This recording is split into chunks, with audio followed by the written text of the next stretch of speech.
Hello, happy diners.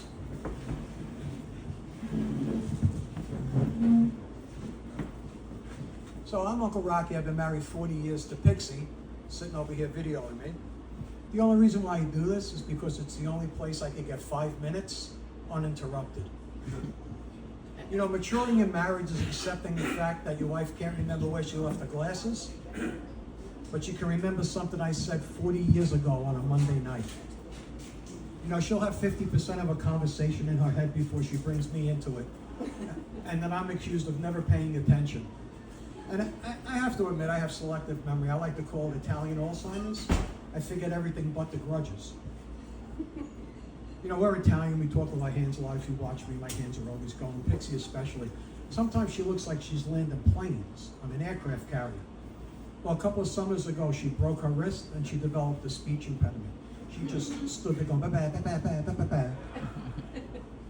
You know, I'm really glad when we got married over 40 years ago that we did the very traditional vows. Kids nowadays, they write their own vows, and it's special to them. But for us, we did the very traditional ones, and I'm glad I did because I really caught her with that whole sickness and health thing. You know, when I was getting married, I went to my dad and I said, Pop, I want to make this marriage successful. Tell me what I need to know. He says, you need to know 2 words. Yes, dear. Now, I never heard him say that to my mom, so I knew I was a little dubious about it.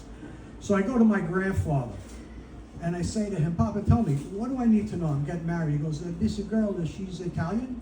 I says, yeah. He goes, she's a Sicilian? I says, yeah. He goes, well, you can tell a lot about this girl by the way she uses her hands. I said, how so? He says, well, for instance, if they're wrapped around your throat, she's a man. It's usually a little dirtier, but I was told to clean it up. So after 40 years, I don't even say yes dear anymore. I just sort of nod and blink as if it's a hostage situation. And you know, we've learned now after 40 years to compromise, and compromise is very important, right? If you're a couple, you know that. So we've learned to compromise. I say I'm wrong, and she says, yes, you are. Have you ever tried to win an argument with your spouse? That's adorable. You just can't win an argument with your spouse. You just basically run out of oxygen. But the weirdest part is you end up apologizing for something that happened at Beefsteak Charlie's in 1997. And of course I apologize because I like living indoors. You know the scariest words in any marriage? I was thinking. It's full of terror. There's no details. There's no bullet points. Just sheer terror. And you just sit there wondering, what's happening next and what is it going to cost me? And vacation prep is always fun. Like the couple of weeks before we go on vacation, Amazon is making 3-4 stops at the house every day. We're going away for a week. Pixie's got 14 outfits and 6 new pair of shoes. I've got my 3 rock and roll t-shirts from the 70s and my New Balance kicks from 1998. And I'm all ready to go. I thought this whole aging thing was going to take a lot longer. I would frankly rather be dealing with acne than arthritis. I wake up every morning and it looks like I'm doing gang signs for AARP because I have trigger fingers and they stay stuck. So I go to the doc, he takes a look at everything and he looks at my knees, hips, I get full body x-rays, and he puts the x-rays up on the board and he's circling these white clouds. And he says, do you know what this is? I said, oh, Jesus, is it bone cancer? He goes, no, it's arthritis. He says, he says, I got to tell you, arthritis is going to make everything stiff. Not everything. You know, when I was a kid, I used to like going out drinking with my friends and getting a really good buzz on. Now, when I want to get a really good buzz on, I just stand up too quickly and I let my blood pressure take over. You know, drinking, of course, it's differently as you age. I get a 3-day hangover now from a blueberry smoothie. I've learned this new game for seniors. It's called Nap Roulette. You take a nap and you don't set an alarm. It could be anywhere from 20 minutes to 4 hours. And boy, do I love it because, well, I'm a risk taker. You know, at my age, I go into the bathroom and I lose my attention span because it actually takes me longer to start going than it does to go. And when I do, it's sort of like these dots and dashes. Ships at sea have started to respond. You know, there's 4 rules of aging. 1 is you never pass a bathroom. 2 is no shoes with laces. 3, mandatory naps. Mandatory naps. And finally, don't ever get down on the floor without a plan to get back up. Again, I have a spicier version of that. You know, my joints now, I've got 1, 2, 3, 4, 5 joint replacements, 7 back surgeries. And because of the arthritis and the joint issues, my forecasting skills when it comes to the weather are better than Jim Cantore's. And I don't have to deal with those spaghetti models, which as an Italian, I find very insulting. Menopause was a very interesting time for us. I like to call it the thermostat wars. Pixie would go from freezing to sweating in a New York minute. It was ridiculous. We had our own climate change crisis in the house. She would set it down to like 60, I would put it up to 75, and we'd play that game forever. And I wanted to know what was going on with her because she was always miserable. She was having like her own personal global warming. So I said to her, tell me, what are these hot flashes like? She says, well, I feel like I'm burning from the inside out. I said, oh, it's like your body remembers your most embarrassing moment of 40 years ago, and you're basically in a full body blush. She didn't like that. Her hot flashes were so intense when we lived back north, we would sit her out in the driveway, and the radiant heat would keep the driveway clear of snow. One night we're in bed and I hear boo. A little louder, a little faster, boo. I turn over all ready to go. And there she is. She's just got the little fan from her nightstand trying to cool herself off. I had a very different buzzing in mind. I was very disappointed. You know, menopause is Mother Nature's way of telling an Italian woman she's going to be dealing with facial hair for the rest of her life. My grandmother at age 80 had such a luxurious beard, she was asked to front for a ZZ Top cover band.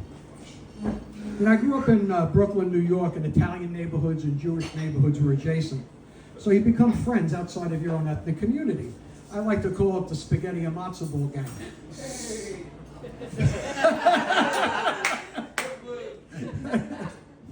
You know, the neighborhoods were the absolute safest, right? There were no cameras, there were just the noners and the boobies. You'd walk out of the house, you're gonna meet your friends, all of a sudden 6 windows would open up. The Italian noners. Where you go? Who's of the bums that you go out with tonight? And the Jewish boobies. Oi, you going out with these guys again? Stay home with your mother, be a good boy. And of course we had the one Russian booby on the block. Who's that red-headed kid? We've never seen him before. Is he Irish? He don't belong here. This was Homeland Security in my neighborhood in the 60s. Then they would go back in the house and they would argue over who makes the best penicillin, the homemade chicken soup. You know, if guilt was a competitive sport, our moms were Olympic athletes. My Italian mom would guilt me with, after everything I do for you, you're going to go out with those bums you call friends, or stay home here, I feed you. And the Jewish mothers, it's fine, go out, I'll sit in the dark. When I die, you'll be happy. You know, my lunchbox included linen napkins, real silverware, little tiny wine glass, and I used to have 6 extra meatball sandwiches to sell to my Jewish friends. I made a lot of money. I bought my first bike with meatball sandwich money. You know, on the holidays, we cook tons and tons of food. People don't know what we're going to be doing with all the leftovers. But at the end of the night, they find out there's Pixie standing by the front door with a stack of Tupperwares filled with leftovers. She becomes like the Oprah Winfrey of leftovers. You get a Tupperware, you get a Tupperware, you get a Tupperware. If you ever had a holiday at an Italian household, you know that's true, right, Lola? Right. Lola knows. You know, I'm very picky about Italian restaurants, mostly because I come from generations of good cooks. I view the Olive Garden as a culinary hate crime. You know you're Italian when you use the rubber band from your broccoli rabe as a wallet, right, Lola? Right. I broke my wallet when I was a kid, and my grandfather reached in the drawer, he threw 20 rubber bands on the table, and he said, pick the color you like. Have you guys ever been to an Italian wedding? There's like 400 people. The bride and the groom no less than 100. Of course, because mom and grandma, they've got to invite everybody that they ever knew in their lifetime. You just have to invite mom's cousins, boss's son's accountant. And they show up to the wedding. There's like 30 people in the bridal party. All of them are first cousins to the bride and the groom. Half of them are Maria, half of them are Tony. And there's a guest, well, there's some guests that no one has any idea what they do. Like that one great uncle from Sicily who's very, very rich.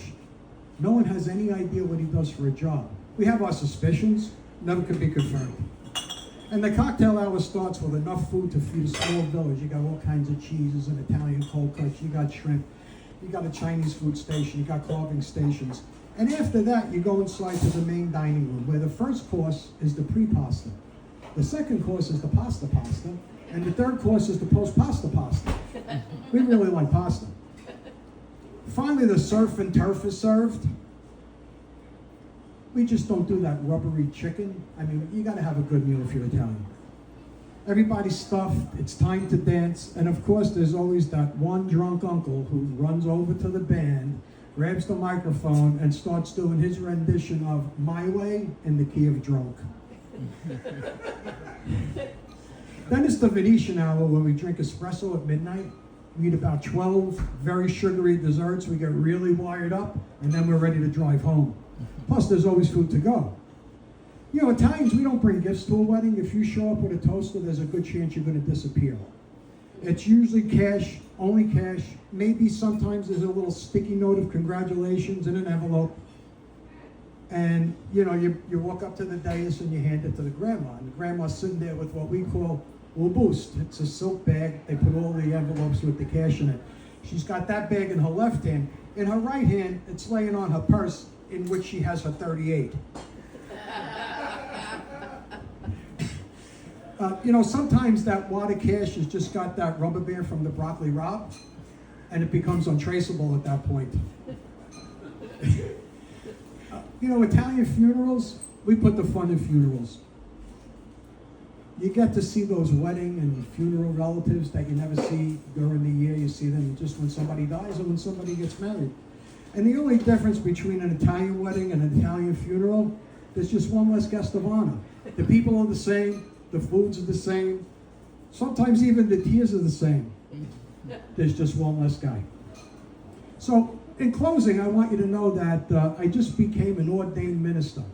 5 minutes of my time and $49, and I got ordained. My nephew wants me to be the celebrant at his wedding. And when, you know, if I've gone to comedy shows before, you'll know that there's, the comics will always have a merchandise table, right? They sell hats, they sell t-shirts, keychains, and all that. I'm not selling any merch because I'm not a popular comic yet. Nobody's going to buy it. But what I can do, for $10, if you want to renew your vows, meet me in the back and we'll make it happen. All right, that's my time, everyone. Thank you for listening. Enjoy your meals.